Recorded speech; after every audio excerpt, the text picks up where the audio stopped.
آپ یہ کہتے ہیں کہ کویشچن آفر آیا تھا کہ کسی نے کہا کہ اب عورت کو عدت پوری کرنا اس وقت ضروری نہیں ہوگا کہ اگر وہ میڈیکل چیک اپ کر کے یہ معلوم کر لے کہ اس کو حمل ٹھہرا ہوا ہے کہ نہیں. یعنی اس شخص کے کہنے کے مطابق یہ عدت اسی لیے رکھی تھی تاکہ پتہ چل جائے کہ عورت حاملہ ہے کہ نہیں ہے، اور آج کل چونکہ الٹرا ساؤنڈ وغیرہ سے پتہ چل جاتا ہے، لہذا اگر معلوم ہو جائے کہ عورت حاملہ نہیں ہے تو پھر اس کو عدت پوری کرنا بھی لازم نہیں ہوگا. کیا یہ بات صحیح ہے؟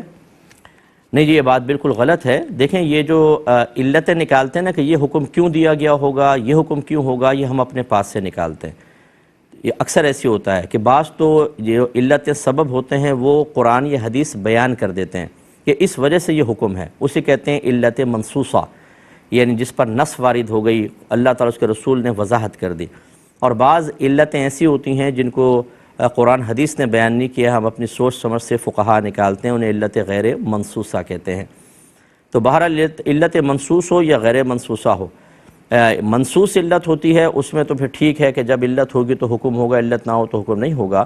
لیکن جو ہم اپنے پاس سے علل بعض اوقات نکالتے ہیں وہ صرف اس وجہ سے ہوتا ہے تاکہ اگر کوئی اور نیا حکم آئے تو ہم اس علت کو اس میں تلاش کریں، اس میں بھی علت ہو تو جو حکم اس کا ہوگا وہ حکم اس کا بھی ہو جائے گا، جو قیاس کرنا کہلاتا ہے.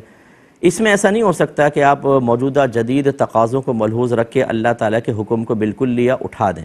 عدت کا حکم مطلقاً ہے، بہت سارے اس کے مسائل ہوتے ہیں، جن میں سے ایک علت یہ بھی بیان کی، میں اس کا انکار نہیں کر رہا ہوں کہ استبراء رحم مقصود ہوتا ہے کہ عورت کا رحم جو ہے وہ سابقہ شوہر سے مشغول تو نہیں ہے، اس کا اطمینان حاصل کرنا. لیکن بہرحال اس طرح آگے سے اگر ہم جدید ٹیکنالوجی کا استعمال کریں تو پھر اللہ تعالیٰ کے بہت سارے احکام اٹھیں گے، اور ہو سکتا ہے کہ اس 3 مہینے جو بھی ہے یا 3 حیض جو عدت ہوتی ہے، جیسے طلاق کی حیض والی عورت کی عدت 3 حیض ہوگی، اور جس کو حیض بند ہو تو 3 مہینے ہوگی. اس میں اللہ تعالیٰ کی اور ہزارہ حکمتیں ہو سکتی ہیں.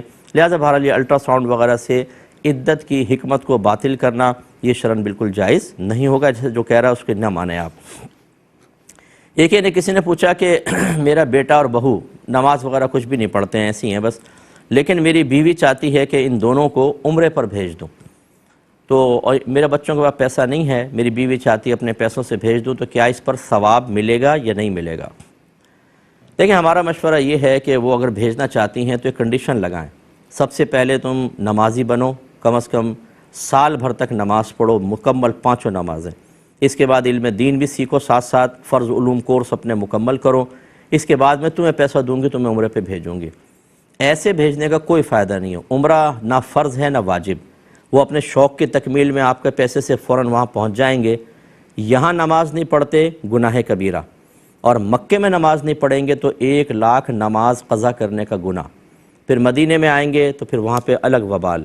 اس مقدس مقام پر جا کر آپ کیا سمجھتے ہیں جو یہاں رہ کر اللہ کی اطاعت کے لیے تیار نہیں ہے وہاں جا کے اللہ کی اطاعت کرے گا؟ بعض کہتے ہیں چلو دیکھتے ہیں شاید وہاں کی برکات حاصل ہو جائیں. وہاں کی برکات اس طرح ہوتی تو سارے کے سارے، یعنی کہ ہر ایک کی کایا پلٹ جاتی تو سارے کے سارے پھر بعمل آتے. ہم نے تو دیکھا ہے حاجی جاتے ہیں واپس آتے ہیں شیو کرتے ہوئے واپس آتے ہیں، وہیں پہ شیو کروا رہے ہوتے ہیں بیٹھے ہوئے، کوئی توفیق حاصل، نمازیں قضا کر رہے ہوتے ہیں وہاں پر. تو اس لیے ہمارا مشورہ یہ ہے کہ ایسی اولاد جو اللہ کی فرما برداری نہ کر رہی ہو، اس کے لیے صرف قلبی محبت پیدا کر کے ان کے لیے اس طرح کرنا یہ بالکل غیر مناسب ہے. اس طرح ضمناً یہ بھی عرض کر دیتا ہوں، بعض لوگ کہتے ہیں ہم چاہتے ہیں کسی غریب کو عمرہ کروا دیں. میں سوال کرتا ہوں کیا فائدہ ہوگا؟ اس غریب کو پہلے یہ تو دیکھیں وہ نمازی ہے کہ نہیں ہے، اس کو مسائل آتے ہیں کہ نہیں آتے. آپ نے بھیج دیا پیسہ دے کے، وہ خوش ہو گیا کہ میں نے مکہ مدینہ دیکھ لیا. خالی یہ دیکھنے کے لیے تھا یا وہاں جا کے خاص اللہ کی رحمت حاصل کرنے کے لیے تھا؟ اور رحمت تو حاصل تبھی ہوگی جب وہاں پر جا کے اللہ کی اطاعت والے کام کریں گے، اور وہ اسی وقت ممکن ہے جب علم ہوگا، جب انسان بعمل ہوگا. نہ وہاں نماز پڑھیں نہ کچھ کریں، نہ یہ پتہ کہ احرام کی پابندی کیا ہوتی ہے کیا نہیں، دم پہ دم لازم ہو رہے ہیں. آپ نے غریب کی غربت ختم کرنے کے لیے قدم اٹھا لیا. اس سے بہت بہتر ہے دینی طالب علموں پہ خرچ کریں، آپ کے لیے ثواب جاریہ تو ہوگا. اچھا باقی رہا ثواب کا معاملہ، اللہ تعالیٰ نیتوں پر ثواب عطا فرماتا ہے. آپ کے زوجوں کو ثواب تو ملے گا، لیکن جب یہ دیکھ رہی ہیں کہ وہاں نتیجہ کیا نکلنے والا ہے تو جان بوجھ کے تو مکھی کوئی بھی نہیں نکلتا. اس میں احتیاط کرنی چاہیے. جو میں نے کہا اس پہ عمل کریں. ایک مختصر سا بریک لیں گے، ہمیں یقین ہے آپ ہمارے ساتھ ہی رہیں گے. بسم اللہ الرحمن الرحیم. ایک کویشچن کیا. اچھا یہ میں ضمناً پہلے کی بات بھی عرض کر دوں کہ بعض لوگ اس پہ بڑے ناراض ہو جاتے ہیں جب ہم اس قسم کا کوئی مشورہ دیتے ہیں. کسی غریب کے عمرے کا سیٹنگ بن رہی ہو اور میرا مشورہ سن کے کوئی رک جائے تو غریب کو تو برا محسوس ہوگا. تو ایسے اگر کوئی افراد مجھے سن رہے ہوں تو خدا را ہم پہ ناراض ہونے کے بجائے آپ اس چیز پر غور کریں. ہمیں کیا تکلیف، ہمیں کیا پریشانی اگر کوئی اپنا پیسہ خرچ کر رہا ہے، لیکن صحیح مشورہ دینا ہماری ذمہ داری ہے. کسی کو اگر یہ آفر ہوتی ہے کہ تمہیں عمرہ کروایا جائے گا تو اس کو چاہیے کہ سب سے پہلے وہ نماز کا پابند بنے، کیونکہ وہاں جا کے آپ کو نماز پڑھنی ہے. اس کے بعد ضروری علم دین سیکھیں، وضو کا طریقہ سیکھیں، غسل کا. اگر آپ وہاں پہنچ بھی گئے، نہ وضو کرنا آتا ہے نہ غسل، تو نہ آپ کا وضو ہوگا نہ غسل ہوگا. آپ جنابت کی حالت میں مسجد میں داخل ہو رہے ہوں گے، نمازیں آپ کو پڑھنے نہیں آتی، نماز آپ خراب کر رہے ہوں گے. اسی طرح اگر آپ نے عمرہ یا حج کے احکام نہیں سیکھے تو قدم قدم پر آپ گناہ گار ہو رہے ہوں گے.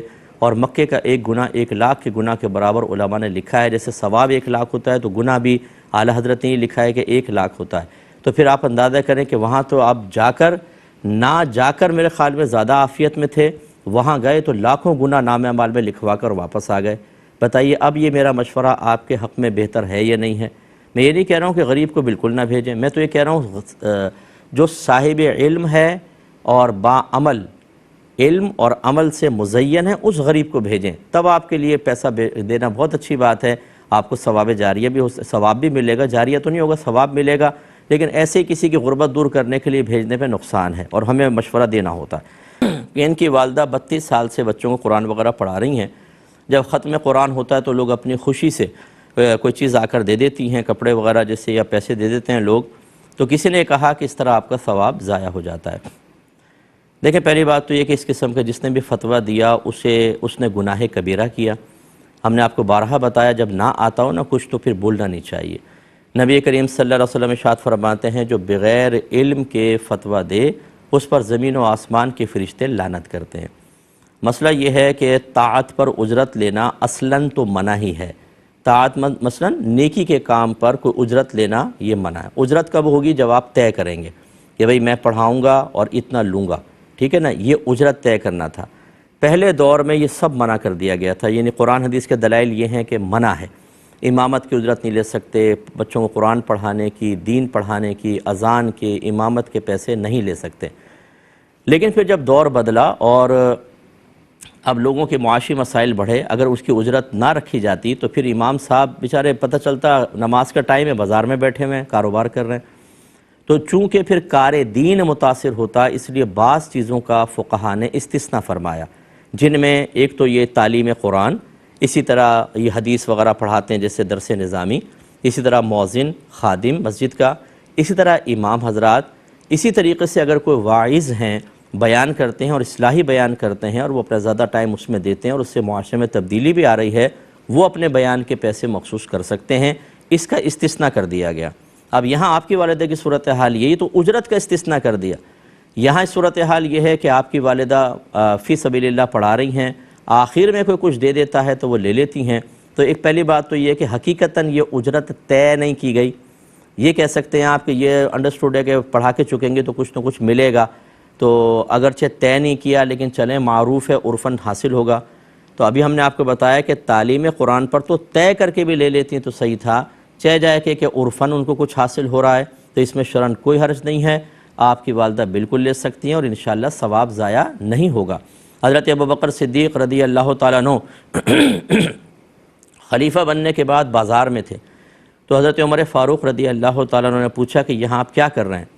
امیر المومنین آپ یہاں کیا کر رہے ہیں؟ عرض کیا، آپ نے ارشاد فرمایا کہ اگر میں کماؤں گا نہیں تو گھر کیسے چلے گا؟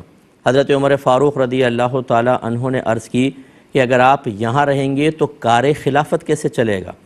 پھر باہم مشاورت ہوئی اور حضرت ابوبکر صدیق رضی اللہ تعالیٰ عنہ کا باقاعدہ ماہانہ وظیفہ مقرر ہوا کہ اتنا بیت المال سے آپ کے گھر میں آئے گا، آپ صرف کار خلافت کو دیکھیں گے. ایک روایت میں اور بھی ہے لفظ. اچھا، اسی طرح عمر فاروق رضی اللہ تعالیٰ عنہ کا دور آیا تو آپ تمام مجاہدین کو سیلریز پے کرتے تھے باقاعدہ. وہ جہاد پہ جاتے تھے، ان کو تنخواہیں دیتے تھے، تو آپ نے تنخواہیں ڈبل کر دی اور ارشاد فرمایا کہ کرپشن کو روکنے کا بہترین طریقہ یہ ہے کہ سیلری بڑھا دی جائے. یہ دیکھیں اب وہ مجاہدین باقاعدہ سیلری لے کر جہاد کر رہے ہیں کیونکہ ضرورت تھی. وہ بیچارے جہاد پہ 6 مہینے، سال مہینے یا 2 مہینے رہیں تو پیچھے گھر بار کیسے چلے گا؟ اس لیے اب کیا ان کو ثواب نہیں ملا ہوگا؟ یا صدیق اکبر رضی اللہ تعالیٰ عنہ وظیفہ لینے کی وجہ سے ثواب سے محروم رہے؟ اس لیے ان امور میں شدت اور سختی نہ کی جائے. یہ فقہا کا کام ہے کہ وہ یہ بتائیں گے کس چیز پر اب اجرت لینا شرعاً جائز ہے، کس پر نہیں. جیسے نعت خوانی پہ اجرت آپ طے نہیں کر سکتے، یہ منع ہوگا. اسی طرح حافظ نے اگر تراویح پڑھانی ہے، تراویح کی اجرت طے کرنا بالکل شرعاً جائز نہیں ہے، کیونکہ یہ کوئی ایسی چیزیں نہیں ہیں کہ ان کے بغیر دین کے کام کا نقصان ہو رہا ہو۔ اس لیے اچھی طریقے سے سوچ سمجھ کر پھر کوئی فتویٰ دیں، ورنہ اندھادھند ایسی بات کہہ کہ حلال کو حرام کرنا یہ شرعاً بالکل جائز نہیں۔ آپ کی والدہ بالکل لے سکتی ہیں۔